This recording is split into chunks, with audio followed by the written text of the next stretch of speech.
ठीक है ना। तो दो क्वेश्चन और लिख लो ना, देखो क्वेश्चन लिखो।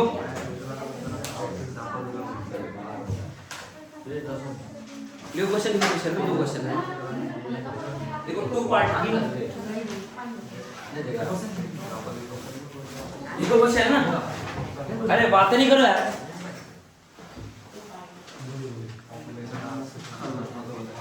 लिखो two particle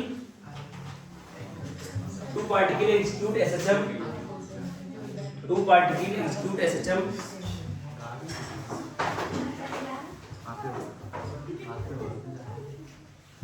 of same time period, two particle execute SHM of same time period about same equilibrium position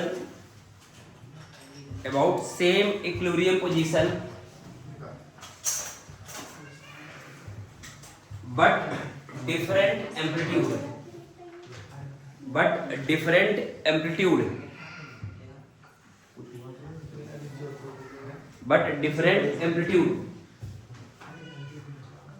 a particle having amplitude A,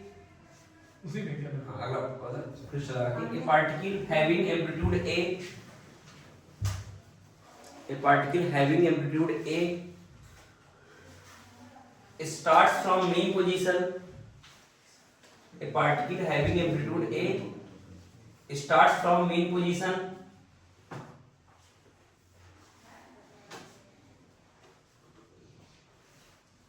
and another particle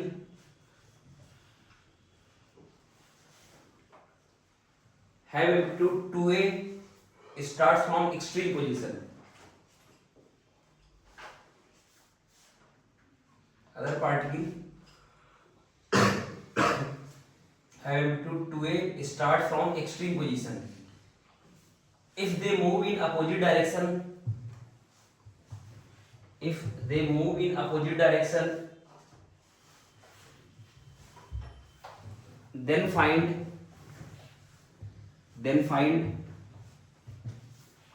time to meet first.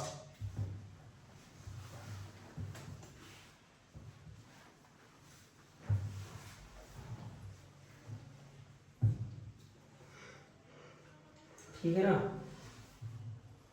तो तुम्हें क्या करना है, इसका मतलब क्या हुआ कि अगर तुम एक फेजर बनाओगे, एक फेजर ऐसा और एक दूसरा फेजर ऐसा है ना, दोनों कंसेंट्रिक बनेंगे ऐसा।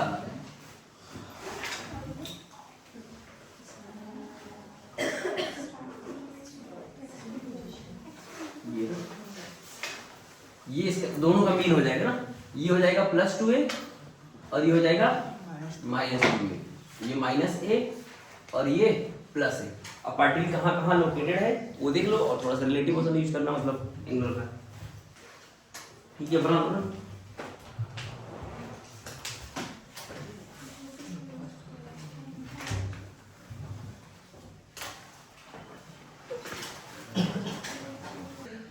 ठीक है ना। तो पार्टिकल 1 क्या है, इस फेजर पे है और पार्टिकल 2 इस वाले फेजर पे है ना, क्योंकि उसका एम्पलीट्यूड डबल है, इसका एम्पलीट्यूड क्या है, A है।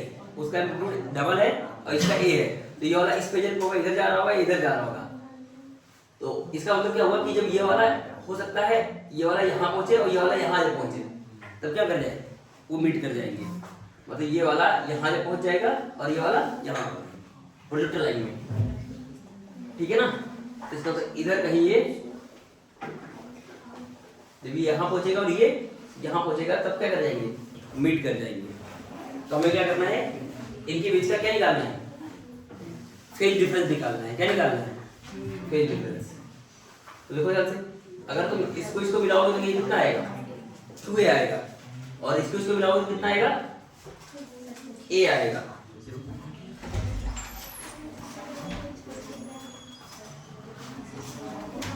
समझ में आ रहा है कि नहीं। देखना, जब ये आगे जब जाएगा तो यहाँ पहुंचेगा और वो वाला यहाँ पहुंच जाएगा, तो उसका फेजर यहाँ दिखेगा और इसका फेजर यहाँ दिखेगा। ये समझ में आ रहा है कि नहीं। देखा, अरे बातें नहीं करो यार। ये वाला पार्टिकल जो ए एम्पलीट्यूड में घूम रहा है मतलब ऐसा, तो ये भी यहाँ पहुंचेगा मान लो, तो तब तक ये वाला यहाँ आ जाएगा, तो ये हॉरिजॉन्टल लाइन में आ गया ना, ये पार्टिकल 1 यहाँ पहुंच जाएगा और पार्टिकल 2 यहाँ पर पहुंच जाएगा, तो ये हो गया। अब देखो यहाँ से यहाँ तक की दूरी कितनी होगी 2a होगी, और यहाँ से यहाँ तक दूरी कितनी होगी a होगी, तो इनके बीच का ये फेज डिफरेंस का मान लो क्या थीटा हो जाएगा, चेक निकाल लोगे, बोलो ये थीटा हो गया ना। अच्छा ये पहले फेज डिफरेंस कितना था π/2 था ना, पहले फेज डिफरेंस कितना था π/2, तो मतलब पूरा π/2 होगा अगर यहाँ एक परपेंडिकुलर चला तो ऐसे करके ऐसे, ठीक है, तो ये ट्राई करो ना, और ये यहाँ पहुंचा, तो यहाँ पर डाल दो परपेंडिकुलर, और π/2 का फेज डिफरेंस है, ठीक है, और ये यहाँ पर पहुंच गया, तो ये ट्रायंगल बाहर निकालो ना, ये ट्रायंगल बाहर निकालो, और हमें क्या करना है, हमें बताना है टाइम ना, टाइम कितना लगेगा, टाइम मतलब ये कब पहली बार मीट करेंगे ना, पहली बार कब मीट करेंगे। अब ये वाला एंगल अलग अलग होगा ना सारे एंगल, ये कितना होगा ये वाला,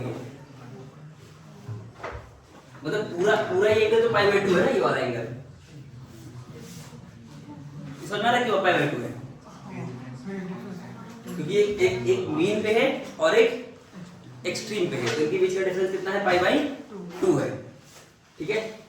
और फिर हमें पता करना है कि कब मिलेंगे ना, कब मिलेंगे, तो कब मिलेंगे,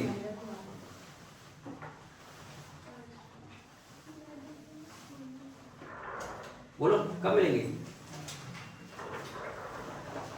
ये मतलब पहली बार कब मिलेंगे, हॉरिजॉन्टल लाइन पे कैसे निकालोगे,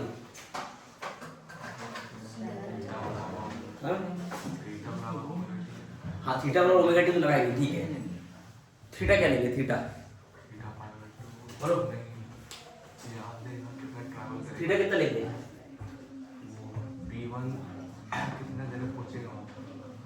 अच्छा उसका जो इक्वेशन होगा वो क्या होगा, कुछ मतलब इस वाले का a sin थीटा होगा, उसका क्या होगा 2a sin थीटा करके ना, हाँ उसका एम्पलीट्यूड डबल है,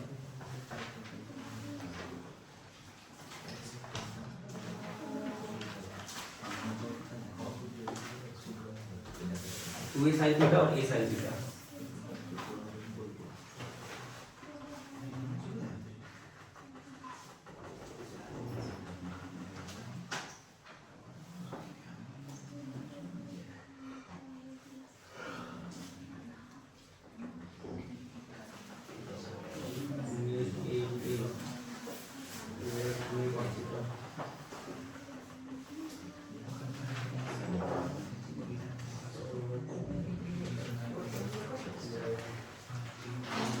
अच्छा एंगुलर वेलोसिटी दे रखा है क्या, एंगुलर वेलोसिटी कुछ नहीं दे रखा,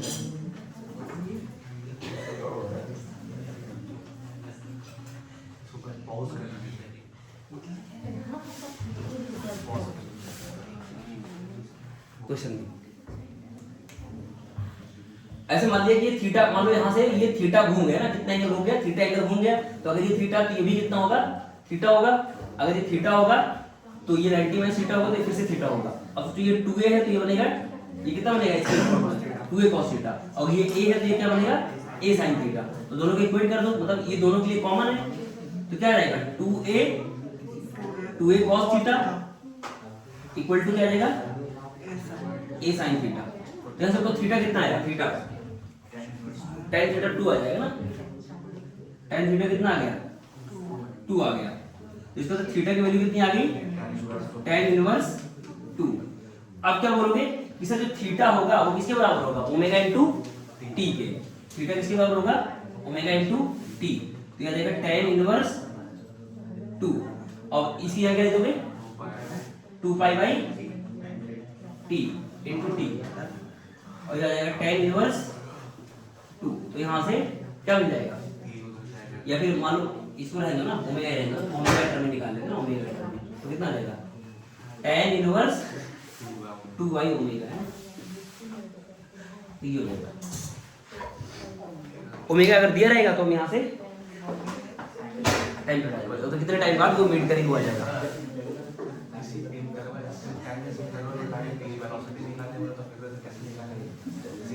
ये बताया है ना यहाँ पर डिराइव कराया है वेलोसिटी किसी भी टाइम पर। नहीं फेजर से डिराइव करवाया होगा ना यार, सारी इक्वेशन तीनों इक्वेशन डिराइव कर रखो क्या। तो फेजर स्टार्ट किया होगा और बोल देना हाँ ये डिराइव कर रखा है ना, फेजर से डिराइव कर रखा है। हाँ हम बोले इसी में निकाला है, आप फेजर में टाइम निकालना। हाँ तो उसी की तो होता है कि मान लो वेलोसिटी कुछ है तो वेलोसिटी ये वाला कंपोनेंट लिखिएगा। जैसे मान लो एंगल 30 ध्यान देना, अगर मान लो कोई पार्टिकल घूम रहा है सर्कल तो एंगल 30 पर कितना दिखेगा, तो तुम्हें क्या करना है जो एसएचएम का हॉरिजॉन्टल कंपोनेंट होगा मतलब ये वाले पार्टिकल का हॉरिजॉन्टल कंपोनेंट होगा वही हमारी वेलोसिटी दिखेगी। जैसे मान लो देखो ध्यान देना, जैसे मान लो बोले कि पार्टिकल यहाँ पहुंच गया ना a/2 पे पहुंच गया, तो तब a/2 पे वेलोसिटी कितनी होगी, तो a/2 के मतलब यहाँ पर होगा कहीं तो ये एंगल कितना बनेगा 30 बनेगा, ठीक है ना। और ये ओमेगा से घूम रहा है तो ये वेलोसिटी कितनी होगी ये ओमेगा है ना। अब यहाँ पर ये कंवर्ट कर दो तो ये 30 तो कितना आएगा 60, तो ये 60 तो कितना बनेगा 30, तो इधर क्या आएगा a ओमेगा cos 30, तो इसका मतलब वेलोसिटी कितनी होगी a ओमेगा cos 30, ठीक है। कितना एंगल ये घुमा होगा, जैसे यहाँ पे मैंने बोला कि जो ये वाला है पार्टिकुलर कितना एंगल घुमा थीटा, तब तक ये वाला यहाँ आ गया तो हमने पता कर लिया कि ये थीटा कितना होगा। तो थीटा हमने कैसे निकाला, तो बोला कि ये वाला पार्टिकल हमने यहाँ से यहाँ पहुंचा तब तक ये वाला यहाँ पहुंच जाएगा तो ये वाला 2a बनेगा और ये बनेगा a, तो इसको बाहर निकाला ये a और ये 2a, तो इधर कितना आएगा 2a sin थीटा और इधर कितना आएगा a cos थीटा, दोनों को इक्वेट कर दिया तो यहाँ से मुझे थीटा मिल गया। इसका मतलब हमें पता लग गया कि जब मिलेंगे तब जब ये थीटा कितना घूमे tan इनवर्स 2, थीटा क्या लिख दो ओमेगा t, तो यहाँ से तुम्हें क्या मिल जाएगा टाइम मिल जाएगा, ठीक है। एक और लिख दो ना, एक और क्वेश्चन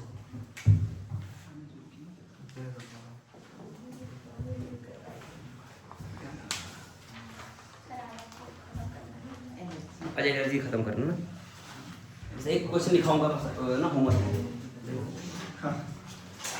देखो 2 पार्टिकल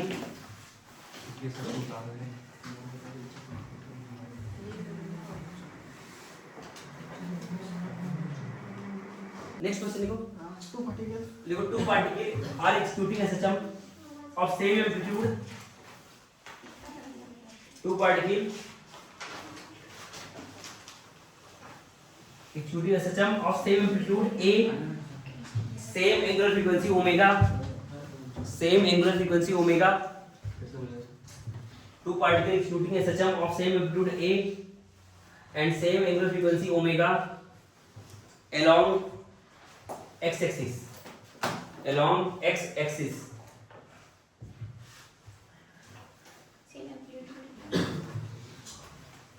लिखा लिखो full stop. their mean position separated by their mean position is separated by x naught, their mean position is separated by x naught, और यहाँ लिख देना कि x naught क्या है a से बड़ा है एम्पलीट्यूड से ज्यादा है ना। their mean position is separated by x naught if the maximum separation between them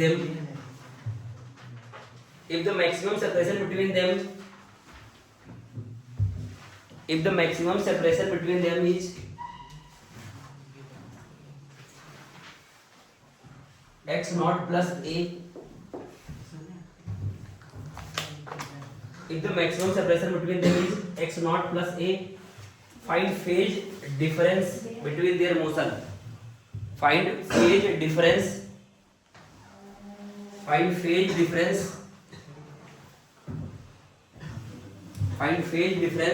between their motion, ठीक है। तो ये ट्राई करना सब लोगों ने, अब हिंट डालना है find phase difference between their motion,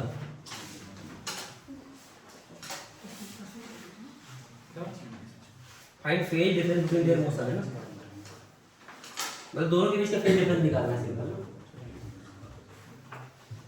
ठीक है, अब नया टॉपिक लिखो। तो आज काइनेमेटिक्स खत्म हो जाएगी, कल स्टार्ट करूंगा डायनेमिक्स, है ना।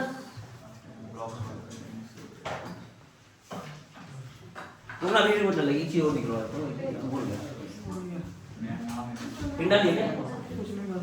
ठीक है ना। तो एक थोड़ा सा और एक लास्ट एप्लीकेशन है। लास्ट क्या मतलब ऐसे समझ लो, स्टार पॉइंट एक देखो, ध्यान दो ना, एक बार देखो सब लोग फटाफट देखो इधर। जैसे मान लो ये पार्टिकल एसएसएम परफॉर्म कर रहा था ना, ये मान लो इसकी मीन पोजीशन है और ये एक्सट्रीम है और ये है इधर वाला एक्सट्रीम। तो जैसे बोलता है कि ध्यान देना, बोलता है कि पार्टिकल x बराबर 0 से मान लो a/2 गया तो कितना समय लेगा। ध्यान दो, पार्टिकल कहाँ गया, x से कहाँ गया a/2। ध्यान दो, x से a/2 गया तो कितना समय लगेगा, या फिर x से √3a/2 गया तो कितना लगेगा, फिर √3a/2 से a गया तो कितना लगेगा। समझ में आ रहा है। तो हमें क्या निकालना है, टाइम। क्या निकालना है कि एक पोजीशन से दूसरे पोजीशन तक जाने में कितना समय लगेगा ना। तो कैसे करते हैं ना, तो ये लगा टाइम टेकन बाय पार्टिकल, यहां देखिएगा यार,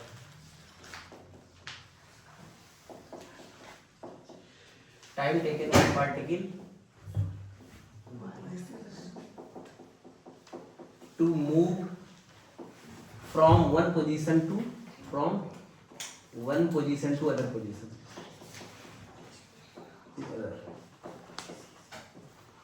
ठीक है, तो ऐसे वाले क्वेश्चन करने हैं ना। तो जैसे मैं पहला एग्जांपल लेता हूं ना, कुछ एग्जांपल लेते हैं, इसको फेजर से करेंगे ना, फेजर से। ध्यान देना, ये है प्लस ए और ये है माइनस है।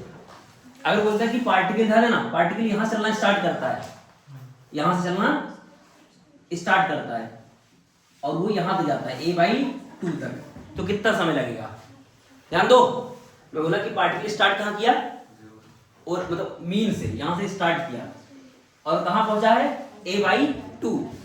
देखो एक बार सब लोग देखो एक बार कि पार्टिकल मीन से स्टार्ट किया, कहां पहुंचा है a/2, तो कितना समय लगेगा। तो इसको फेजर से करने दो, कितनी जल्दी हो जाएगा।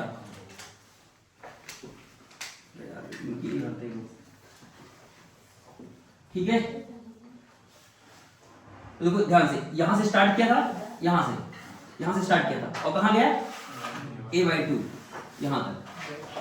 तो ऐसे लाइन बना लो ऐसे करके, तो मतलब ये जा रहा है ना, अभी जा रहा है, तो इसका यहां पे होगा तो कितना एंगल घूमा, थीटा है ना, थीटा जो कि 30 आएगा। क्यों, क्योंकि ये दूरी कितनी होगी a/2, ये a/2 और ये a, तो साइन थीटा कितना हो जाएगा, परपेंडिकुलर बाई हाइपोटेन्यूज। परपेंडिकुलर कितना है a/2 और हाइपोटेन्यूज है a, तो ये 1/2 आ गया। थीटा कितना आ गया 30, कितना आ गया 30, रीडिंग में कितना आएगा π/6। अब थीटा क्या कर देना, ओमेगा टी कर देना, थीटा बराबर क्या होता है ओमेगा टी, तो ये π/6 और ओमेगा कितना होता है 2π/T। तो यहां से t कितना आ गया t/12, कितना आ गया t/12। समझे कि नहीं। ऐसे अगर मान लो, देखो एक बार सब लोग, ऐसे बोलता है कि पार्टिकल मान लो यहां से स्टार्ट करता है, यहां से स्टार्ट करता है ना, यहां से स्टार्ट करता है और ऐसे आया और ये यहां तक आया, मान लो यहां तक आया ना, यहां पर आ गया मान लो √3a/2 तक, माइनस के √3a/2 तक, मतलब ऐसे चलते चलते यहां तक पहुंचा, मतलब ऐसे जा रहा है ना, यहां से यहां आया, तो कितना समय लगेगा। देखो एक बार, यहां से ना स्टार्ट किया और वहां पहुंच गया और ये था माइनस से, तो इसको मेजर बनाओ फिर से।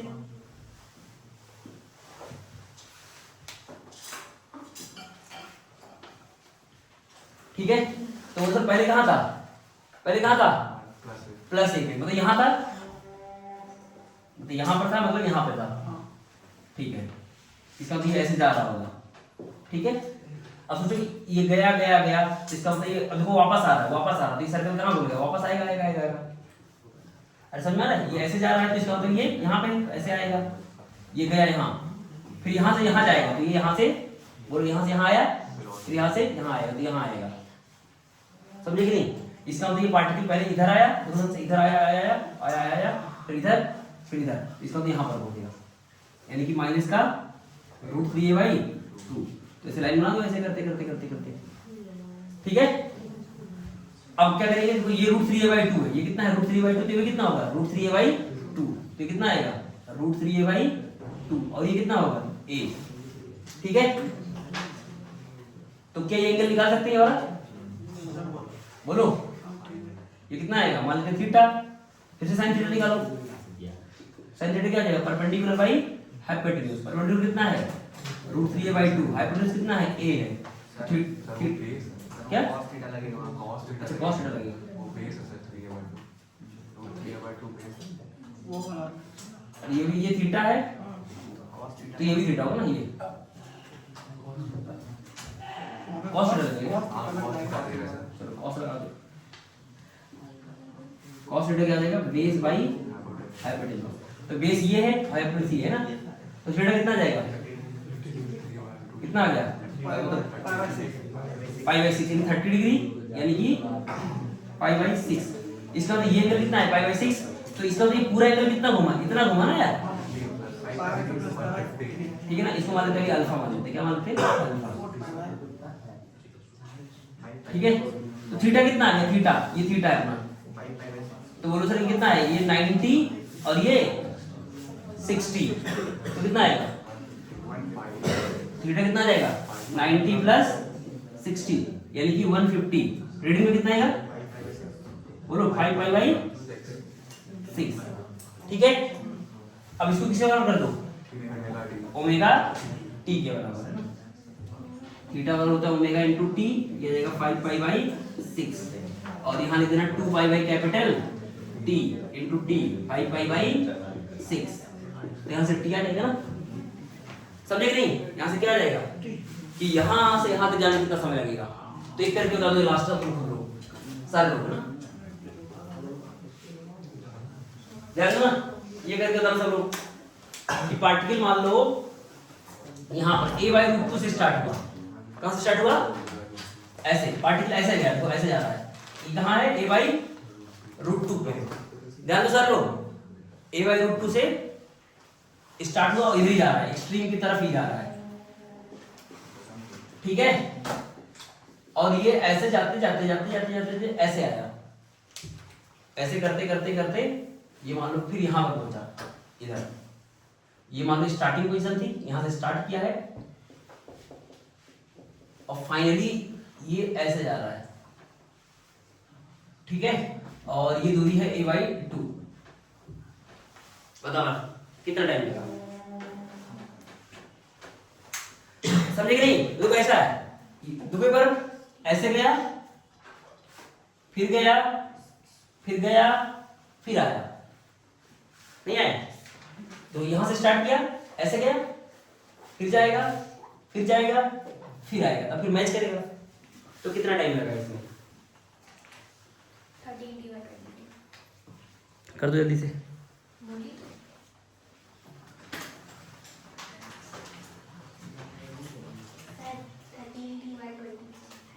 हाँ कर दिया, तुम रट के कर दिया, रट के पेजर करो, पेजर से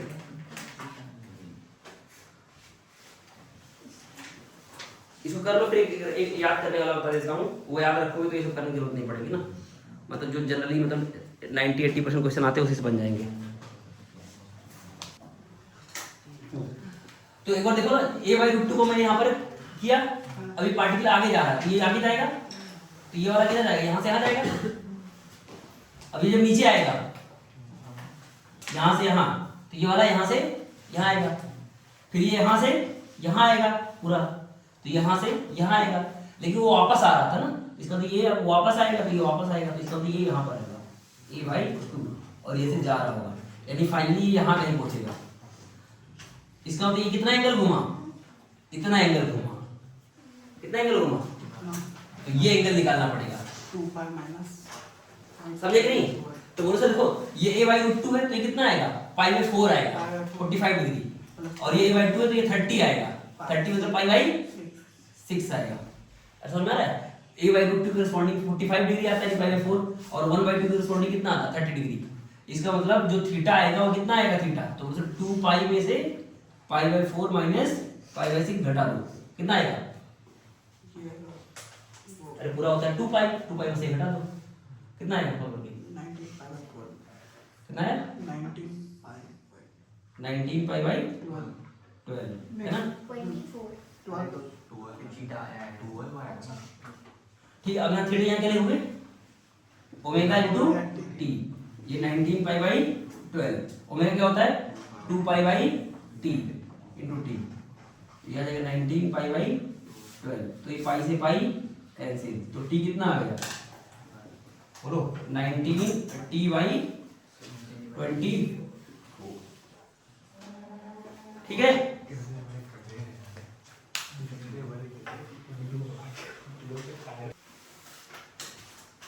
ठीक है ना? तो पार्टिकल कितना एंगल घुमा, स्टार्टिंग में यहाँ पे था, फिर ऐसे करते करते करते करते यहाँ पर आएगा, क्योंकि वापस ही जा रहा है ना, तो कितना एंगल घुमा वो हम निकाल लेंगे, फिर इसको ओमेगा टी कर देंगे, ओमेगा यहाँ लिख देंगे 2 पाई में कैपिटल टी, यहाँ से टाइम आ जाएगा।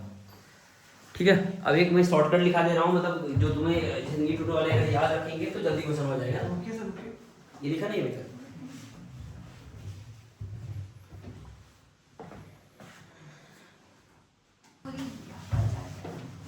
अरे बहुत कुछ होता है, जैसे हम लोग जब एलन में थे ना, तो क्या था उसमें हमारा डेली टेस्ट होता था, डेली। हाँ, डेली टेस्ट होता था, मतलब मेरी क्लास चलती थी 2 बजे से लेके करीब 7 बजे तक ना, 7 साढ़े 7 तक।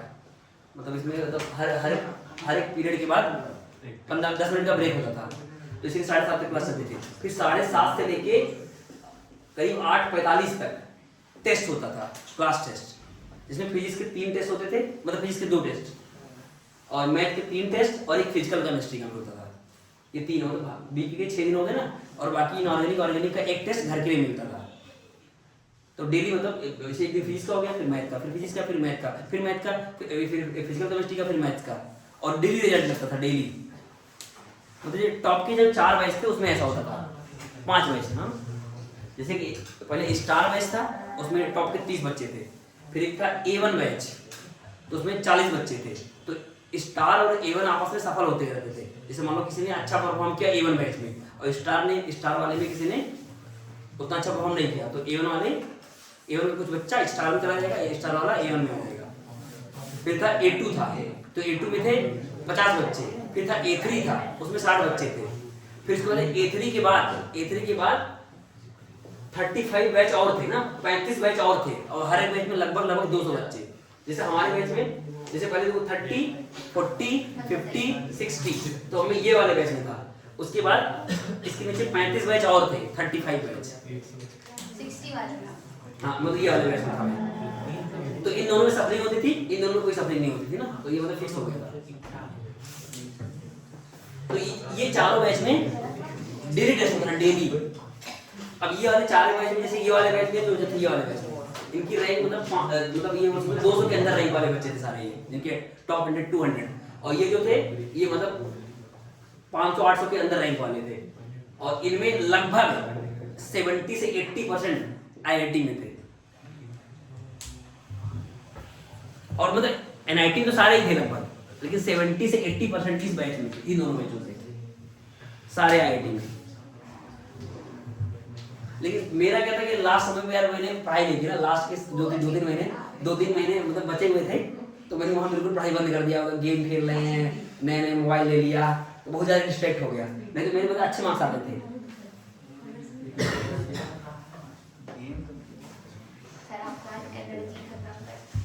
क्या? हाँ, तो इसका शॉर्टकट याद रखो, ध्यान देना ये चीज। जैसे ये है मीन पोजीशन, ये है एक्सट्रीम पोजीशन, और ये है इधर का एक्सट्रीम। अब सुनना ध्यान से, यहाँ से यहाँ तक की दूरी a/2 है। अच्छा, a/2 में कौन ज्यादा होगा? a/2 और a/2 में कौन ज्यादा होगा? a/2 ज्यादा होगा। तो यहाँ से यहाँ तक a/2 है, और यहाँ से यहाँ तक क्या है? a by रूट 2, अच्छा ये रूट 3 a by 2 थोड़ा और आगे होगा ना, ठीक है, यहाँ रूट 3 a by 2 होगा, ठीक है ना। अब सुनना ध्यान से, एक बार फोकस करो, यहां से यहां तक की दूरी जाने के समय कितना होता है, t बाई 12, यहां से यहां तक का जाने का समय होता है, यहां से ना, यहां इधर से मैं जा रहा हूं, होता है t बाई 8, और यहां से यहां तक जाने का समय कितना होता है, t बाई 6, और यहां से यहां तक का जाने का समय कितना होगा, t बाई 4। तो अब तो यहां से यहां बता सकते हैं क्या, बता सकते हैं ना, यहां से यहां तक क्या, यहां से यहां बता सकते हैं, हाँ। ठीक है, तो ये लिख लो ना, ये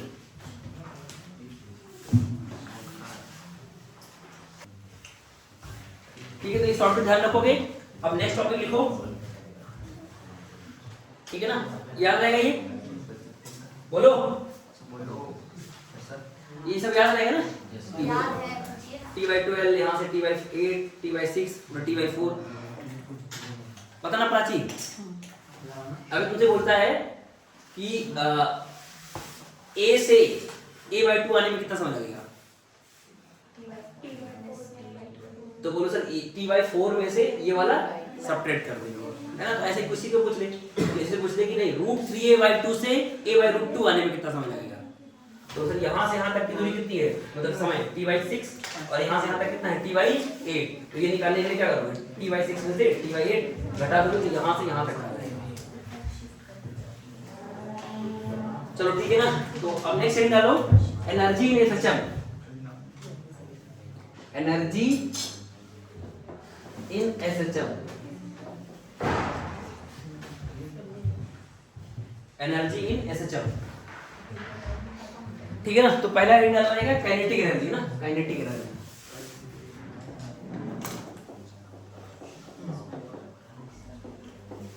काइनेटिक एनर्जी। तो काइनेटिक एनर्जी का फार्मूला क्या होता है, बोलो जल्दी से, क्या होता है काइनेटिक एनर्जी का फार्मूला, k डॉट e।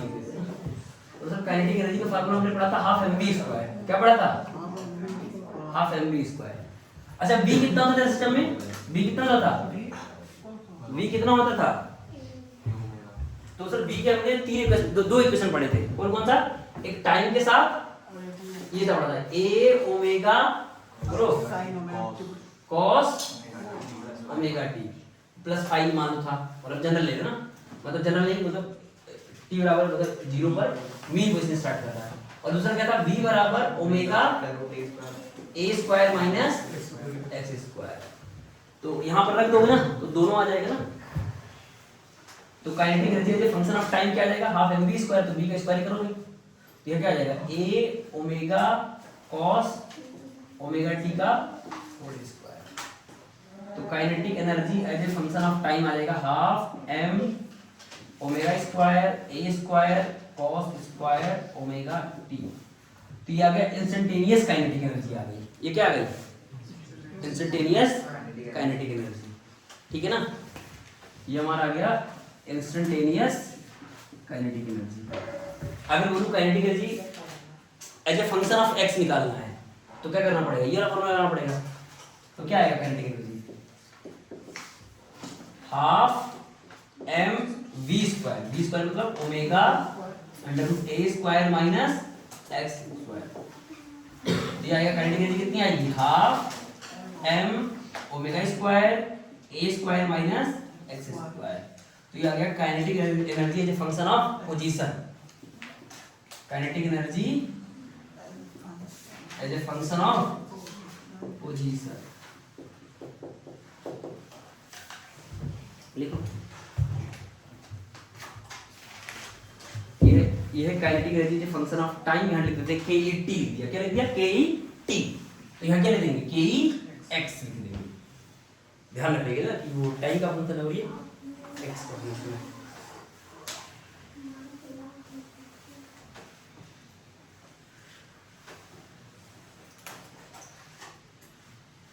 तो कुछ इंपॉर्टेंट नोट लिख लो, इंपॉर्टेंट नोट है ना। पहला नोट पॉइंट है कि काइनेटिक एनर्जी मीन पे कितनी होगी, मीन पे क्या होगी, मैक्सिमम, तो ये x जीरो होगा ना, तो काइनेटिक एनर्जी मीन पे कितनी आएगी, तो काइनेटिक एनर्जी का अगर मैं मैक्सिमम वैल्यू बोलूं कितना आएगा काइनेटिक एनर्जी मैक्सिमम? तो हो जाएगा हाफ, बोलो half m omega square a square. ये कहाँ आएगा? एट x इक्वल टू 0 यानी कि मीन पोजीशन पे।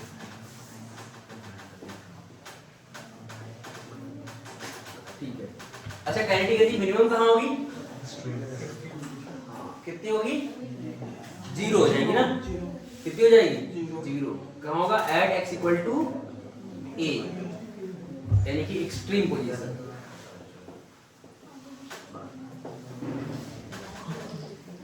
ठीक है ना? तो ये पहला नोट पॉइंट हो गया ना, पहला नोट पॉइंट। ठीक है।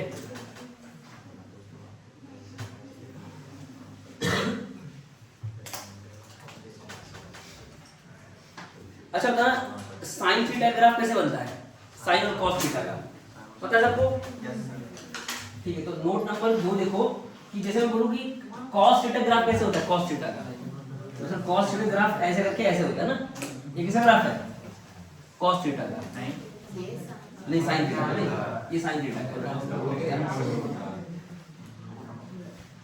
ऐसे करके ऐसे, ठीक है ना? ये है y equal to cos theta. अच्छा कॉस स्क्वायर थीटा कैसे बनेगा? कॉस स्क्वायर थीटा कैसे बनेगा? तो ये वाला ऊपर आ जाएगा ना, दिख रहा है? ये ऐसा आ जाएगा, मतलब ये नीचे वाला जो लूप है ये ऊपर आ जाएगा। तो सोचो यहां से यहां तक को क्या बोलते हैं? टी बोलते हैं ना। अरे यहां से यहां तक को क्या बोलते हैं? एक टी बोलते हैं। तो अब यहां से क्या बोलेंगे? यहां से स्टार्ट हुआ यहां तक का, यहां तक को क्या बोलेंगे? टी बोलेंगे ना। ये रिपीट होगा, ये फिर ये इसको क्या बोलेंगे? 2t। यानी जब तक इसका सुना, जब तक इसका क्या हुआ? t हुआ, तो इसका कितना हो गया? 2t। यानी cos स्क्वायर में जब तक क्या होगा? एक टाइम पीरियड बीतेगा, इसमें क्या हो जाएगा? डबल बीत जाएगा। समझ आ रहा है? तो यहां से हम नोट लिख सकते हैं क्या कि इसका अगर टाइम पीरियड t है, सुनना, इस वाले फंक्शन का अगर टाइम पीरियड t है और फ्रीक्वेंसी क्या है? f है, तो इस वाले का टाइम पीरियड कितना हो जाएगा? कितना हो जाएगा? t/2 हो जाएगा और फ्रीक्वेंसी कितनी हो जाएगी? 2f हो जाएगी। नहीं समझ में आया? अरे यार उतने ही समय में खुद को कितनी बार कर रहा है? 2 बार रिपीट कर रहा है, तो सिर्फ फ्रीक्वेंसी क्या होगी? डबल हो गई और टाइम पीरियड क्या हो गया? आधा हो गया। यानी कॉस फंक्शन जो होता है, ध्यान दो, कॉस फंक्शन होता है उसका टाइम पीरियड t है, फ्रीक्वेंसी f है, तो कॉस स्क्वायर फंक्शन क्या होगा? उसका टाइम पीरियड क्या हो जाएगा? आधा हो जाएगा और फ्रीक्वेंसी डबल हो जाएगी। मतलब उतने ही समय में खुद को 2 बार वो रिपीट कर देगा। ठीक है ना? तो इस बात से हम क्या लिख सकते हैं? क्या लिख सकते हैं? नोट बताओ। तो पहला पॉइंट लिख सकते हैं कि frequency of kinetic energy, frequency of kinetic energy is double, किसकी डबल होगी? वेलोसिटी की। Is double of frequency of velocity, double of frequency of velocity. समझे कि नहीं? क्योंकि देखो ना काइनेटिक एनर्जी में स्क्वायर ना, कॉस स्क्वायर का टर्म आ रहा है। अरे क्या आ रहा है? कॉस स्क्वायर का टर्म। और वेलोसिटी के टर्म में क्या आ रहा है? कॉस का। तो अगर मतलब वेलोसिटी की फ्रीक्वेंसी कितनी है? f है, टाइम पीरियड t है, तो काइनेटिक एनर्जी फ्रीक्वेंसी कितनी होगी? 2f होगी और टाइम पीरियड क्या होगा? t/2 है ना? तो लिख लो दूसरा point, time period of kinetic energy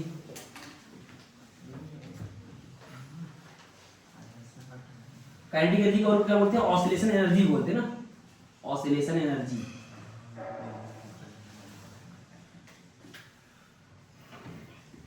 is half, क्या है? Half of time period of velocity. ठीक है ना?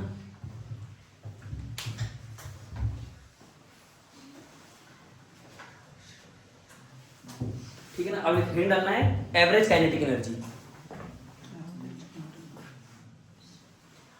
ठीक है ना? तो नेक्स्ट हिंट डालो, average kinetic energy in system है ना। क्या डालना है? नई हिंट लिखना है, इसको मिटा दो और यहां लिखो average kinetic energy in system. है ना, ये डाल लो average kinetic energy in SHF, है ना। पहले इधर आओ।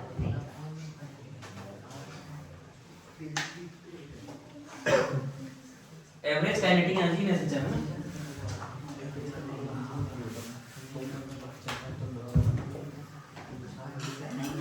Average kinetic energy in SHF, है ना।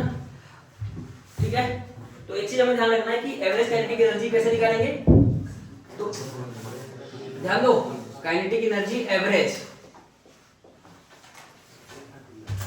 ठीक है ना, यानी कि ये निकालना है ऐसे k डॉट ई ऐसे करके ऐसे।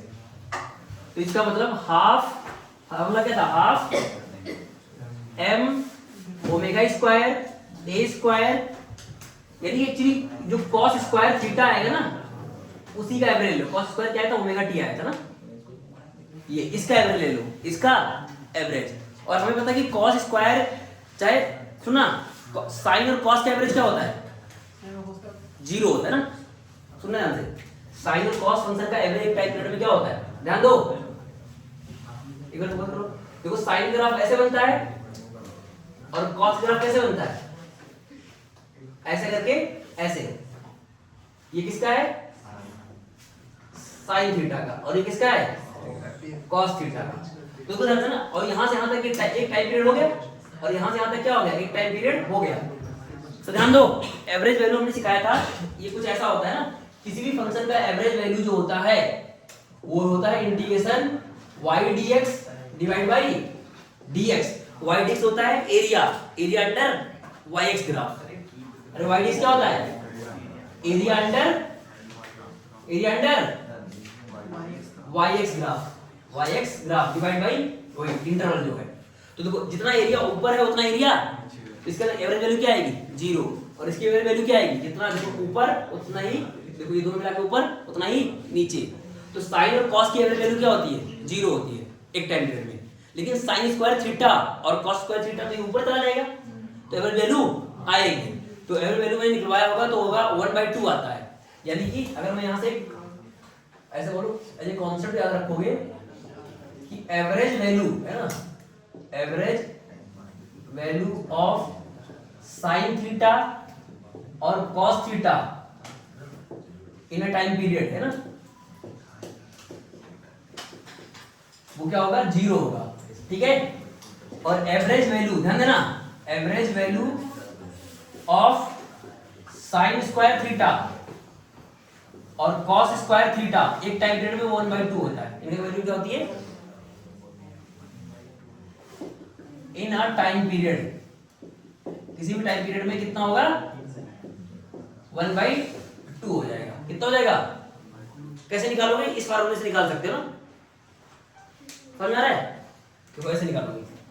अगर इसे एवरेज निकालना है तो यहाँ पे y यहाँ लिखोगे साइन स्क्वायर थीटा, ये साइन स्क्वायर x dx, और लिमिट डाल देना कहां से कहां तक, 0 से एक टाइम पीरियड का, और यहाँ पर इंटीग्रेशन dt 0 से एक टाइम पीरियड का। तो इसको जो भी इंटीग्रेशन सॉल्व करोगे 1/2 आएगा, है ना। ठीक है ना, तो ये ध्यान रखना है एज ए कॉन्सेप्ट कि साइन स्क्वायर थीटा और cos स्क्वायर थीटा की एवरेज वैल्यू कितनी होती है, 1/2, और साइन थीटा cos थीटा क्या होती है, 0 होती है। तो अब इसकी एवरेज ले लेंगे, तो इसीलिए हमारा एवरेज काइनेटिक एनर्जी का फार्मूला क्या आ जाएगा, बोलो जल्दी से। एवरेज काइनेटिक एनर्जी हाफ, और ये बने हाफ बन जाएगा m omega square a square, और इसकी एवरेज वैल्यू कितनी होगी, 1/2। तो इसलिए यहाँ क्या आ जाएगा, 1/4, तो याद आ जाएगा। ठीक है, समझे कि नहीं। तो इस साइड में लिख लेना कि एवरेज वैल्यू क्या होती है, साइन स्क्वायर थीटा और cos स्क्वायर थीटा की क्या होती है, 1/2 होती है। तो ये फार्मूला लगाना है कि किसी भी फंक्शन का एवरेज निकालने के लिए क्या लिखते हैं, integration y dx divide by dx, इससे निकालोगे, या फिर area under yx graph divide by time interval, जो भी इंटरवल है, तो इसका निकालोगे तो 1/2 आएगा। ध्यान क्या रखना है। अच्छा, ये कॉन्सेप्ट कहाँ यूज होगा, आने वाले चैप्टर में यूज होगा 12th में ना, जो हम पढ़ेंगे अल्टरनेटिंग करंट। तो तुम्हें ध्यान क्या रखना है कि साइन थीटा और cos थीटा की एवरेज वैल्यू क्या होती है, 0 होती है। Sine square theta cos square theta की एवरेज वैल्यू एक टाइम पीरियड में कितनी होती है, 1/2 होती है। चलो ठीक है ना। तो जैसे मान लो यहाँ पर मैंने साइन स्क्वायर एक्स लिखा, तो इसकी लिमिट क्या लिखेंगे, 0 से लेके 1 टाइम, मतलब एक पूरा। लेकिन इसका टाइम पीरियड कितना होता है, इसका पीरियड कितना होता है, पीरियड पाई होता है ना। साइन स्क्वायर का पीरियड क्या होता है, पाई। तो चाहे देखो 0 से पाई लिखो, चाहे 0 से 2 पाई, आंसर क्या आएगा, सेम। क्योंकि दो ग्राफ ऐसे बन जाता है, एक बार देखो ध्यान से, ग्राफ ऐसे बन जाता है, ऐसे करके ऐसे। तो 0 से 0 पाई 2 पाई। तो अगर चाहो तुम चाहे 0 से पाई निकालो, चाहे पाई से 2 पाई निकालो, चाहे 0 से पाई निकालो, आंसर क्या आएगा, सेम है। कि जैसे ग्राफ ऊपर है ऐसे इधर भी है। तो चाहे तुम कहां से निकालो, सुना, चाहे यहां से यहां निकालो या फिर यहां से यहां भी निकालो, सही ना। तो यहां से यहां भी निकालो तो उधर उसकी जैसा ही तो है, जैसा इधर है वैसा इधर है, जैसा इधर है वैसा इधर है। तो चाहे 0 से पाई बाई 2 निकालो, चाहे 0 से पाई निकालो, चाहे 0 से 2 पाई निकालो, या फिर पाई से 2 पाई निकालो, एवरी वैल्यू क्या आएगी, सेम आएगी, 1/2 आएगी। ठीक है, तो ये ध्यान रखना, यहाँ लिखना 0 से 2 पाई साइन स्क्वायर, यहाँ पाई 2 पाई या फिर पाई कुछ भी लिखो, चाहे यहाँ पाई भी लिखो तब भी क्या आएगा आंसर, सेम आएगा। पाई बाई 2 लिखो तब भी क्या आएगा आंसर, 0 से पाई बाई 2 और 0 से पाई बाई 2 तब भी क्या आएगा सेम। क्यों सेम आएगा, क्योंकि हमने ये पढ़ा कि ये देखो, ये साइन स्क्वायर एक्स का ग्राफ कुछ ऐसे करके ऐसे बनेगा। तो ये 2 पाई, ये पाई और ये 0, और ये बनेगा पाई बाई 2। तो जैसे ग्राफ यहाँ है वही यहाँ रिपीट हो रहा है, वही यहाँ रिपीट हो रहा है। तो चाहे यहाँ से यहाँ तक एवरेज निकालो, चाहे यहाँ से यहाँ तक निकालो, चाहे यहाँ से यहाँ तक निकालो, आंसर क्या आएगा, सेम आएगा। समझे कि नहीं, पूरी समझ में आएगी नहीं चीज। चाहे निकालो 0 से 2 पाई, चाहे 0 से पाई या 0 से पाई बाई 2, तब भी क्या आएगा, सेम ही आएगा। तो मतलब सिंपल सा ये बात है कि sine square theta cos square theta की एवरेज वैल्यू क्या होगी, 1/2, ये ध्यान रखना है। और साइन थीटा और कॉस थीटा क्या होगी, 0 होगी एक टाइम पीरियड में। तो इसीलिए मैंने इसकी एवरेज वैल्यू कितने लिख दिया। अगर नहीं लिखता तो मुझे क्या करना पड़ता है, ऐसे करके इंडिकेट करना पड़ता है। एवरेज वैल्यू निकालने के लिए कुछ टाइम की एनर्जी को क्या करना पड़ता है, इंडिकेट करना पड़ता है। वहां डायरेक्ट हमने याद कर लिया तो आ गया फटाक से ना।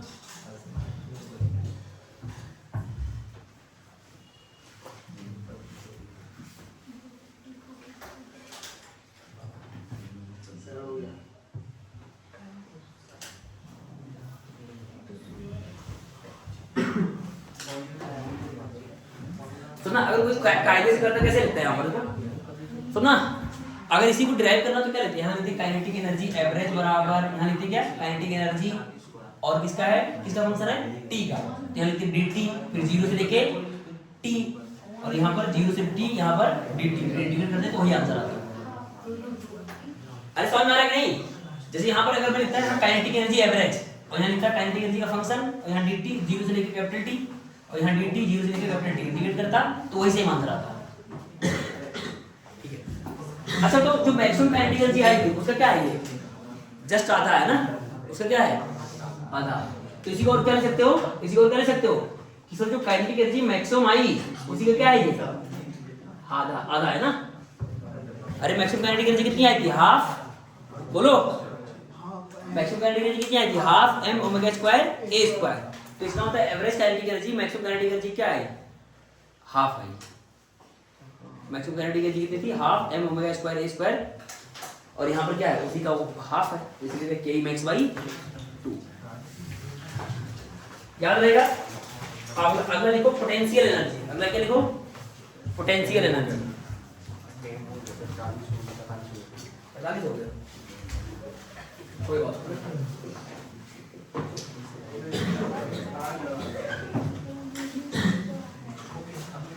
है ना, potential energy P dot E।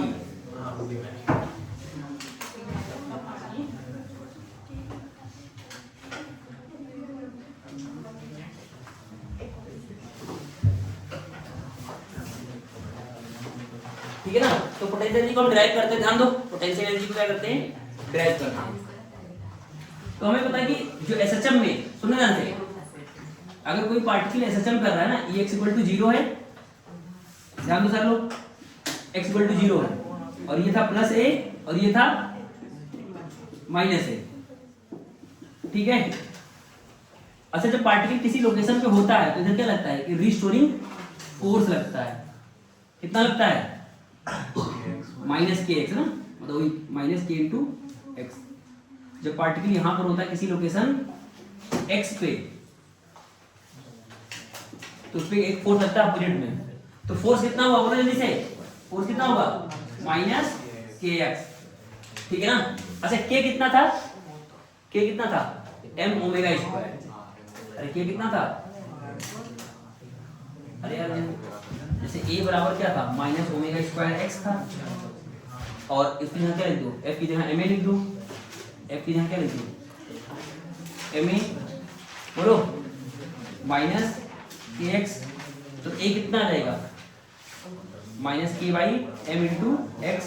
अब दोनों कंपेयर कर लो, दोनों क्या कर लो कंपेयर कर लो, तो k बाई m किसके बराबर हो जाएगा ओमेगा स्क्वायर, ठीक है। तो k की वैल्यू कितनी हो गई, कितना हो गया m ओमेगा स्क्वायर।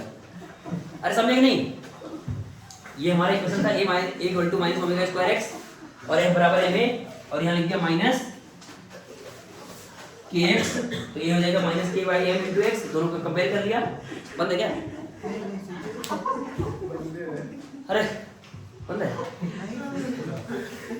ये आ गया। तो यहाँ से हम क्या लिख सकते हैं बोलो, यहाँ पर यहाँ क्या लिख सकते हैं minus m omega square x, और हमें पता है कि जो पोटेंशियल एनर्जी होती है ना, चेंज इन पोटेंशियल एनर्जी, वो क्या होता है माइनस का work done by the internal conservative force का वर्क डन। अरे सिखाया होगा वर्क एनर्जी पावर चैप्टर में, सिखाया होगा कि पोटेंशियल एनर्जी जो होता है वो क्या होता है, तो उसका पोटेंशियल एनर्जी होता है, चेंज इन पोटेंशियल एनर्जी होता है माइनस का work done by internal conservative force. Change in potential energy जो होता है माइनस का work done by the internal conservative force. तो अगर मैं निकालूंगा तो सुनना, अगर मैं पूरा चेंज निकालूंगा तो इंटीग्रेट करूंगा, क्या करूंगा इंटीग्रेट करूंगा। अब w क्या लिखेंगे f डॉट dx लिखेंगे, क्या लिखेंगे f डॉट dx, तो माइनस बाहर ले लो, यहाँ लिखोगे f डॉट dx। अब क्योंकि देखो ध्यान से ना, f इधर लग रहा है dx इधर है, ठीक है, तो एक माइनस आ जाएगा ना, क्या आ जाएगा एक माइनस आ जाएगा, और लिमिट डाल देंगे, लिमिट क्या डाल देंगे कि मान लो स्टार्टिंग में स्प्रिंग मान लो x मीन पे थी, कहाँ पे थी x मीन पे, और फिर क्या हो गया x पे चला गया, और स्टार्टिंग पोटेंशियल एनर्जी मान लेते हैं कुछ रही होगी u नॉट रही होगी, और बाद में क्या हो गया होगा u आ गया होगा, ठीक है ना।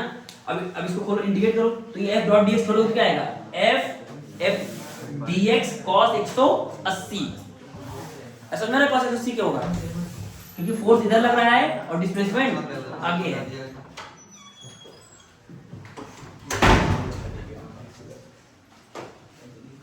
ध्यान दो, तो इसको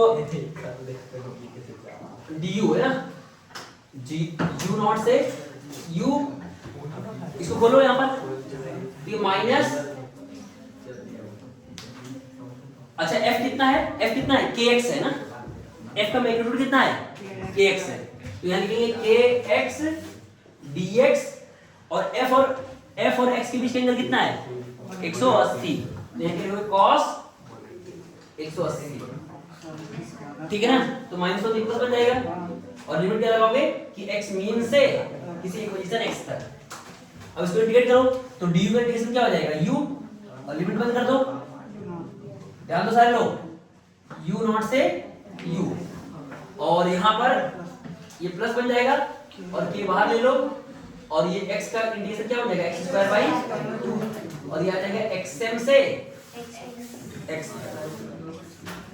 है ना। ये u नॉट क्या है, जब मीन ना xm क्या है मीन पोजीशन, उस पे पोटेंशियल एनर्जी कितनी थी u नॉट थी।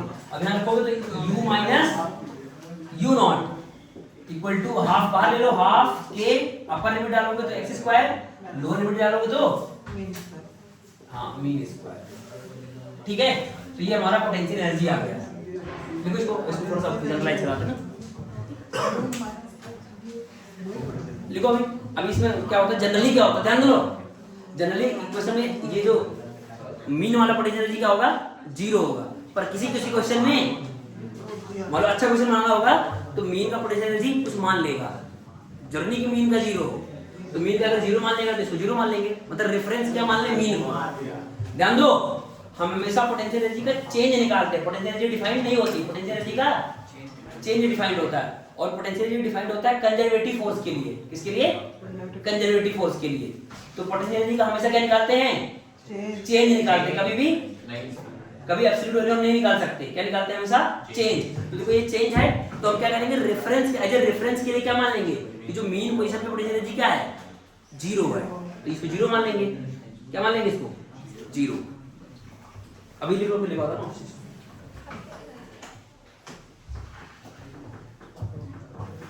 अब हम क्या करते हैं? देखो ना, ये x मीन है ना। अच्छा, जरूरी थोड़ी है कि x मीन 0 ही हो। अरे बोलो, क्या जरूरी है कि पार्टिकल का मीन पोजीशन क्या हो? x = 0? जरूरी नहीं है। तो अगर मान लो x मीन है, लेकिन अगर मान लो x मीन क्या हो जाए? ओरिजिन हो जाए, मतलब जो स्टैंडर्ड केस है। जैसे ये जो x मीन है क्या है कि पार्टिकल x = 0 पे नहीं, यहां से कहीं स्टार्ट किया है, मतलब यही इसका मीन है एक्चुअली में, मतलब ओरिजिन शिफ्टेड है। ओरिजिन क्या है? तो ये मैंने जनरल करवाया हूं। अभी क्या करवाया हूं? ये जनरल है ना, ये x = 0 तो नहीं है। ये क्या है? x = ये क्या है? x mean. x = 0 नहीं है, क्या है? x = मीन, मतलब ओरिजिन हमारा क्या है? शिफ्टेड है। अब अगर मैं स्टैंडर्ड केस बनाना चाहूं तो मैंने मान लिया, क्या मान लिया? रेफरेंस। रेफरेंस मान लिया कि पोटेंशियल एनर्जी क्या है? हमने मान लिया कि xm क्या है? 0 है, और वहां पोटेंशियल एनर्जी क्या है? 0 है।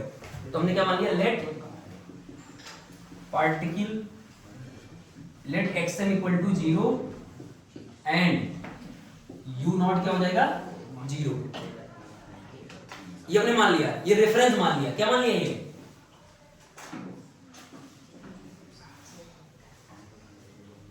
है ना रेफरेंस। तो अब बताओ पोटेंशियल एनर्जी का फार्मूला क्या बनेगा? u = ½ kx²। ये 0 हो जाएगा। तो ये है हमारा पोटेंशियल एनर्जी का फार्मूला। मतलब बुक्स में यही दिया होगा, पर जनरल फार्मूला ये है। समझे कि नहीं? तो पोटेंशियल फार्मूला क्या बनेगा? ½ kx²। और x हमें पता है, x क्या है? a sin omega t। a sin omega t लिख लो जल्दी से। अच्छा, k कितना था? k कितना था? अरे k कितना था बोलो?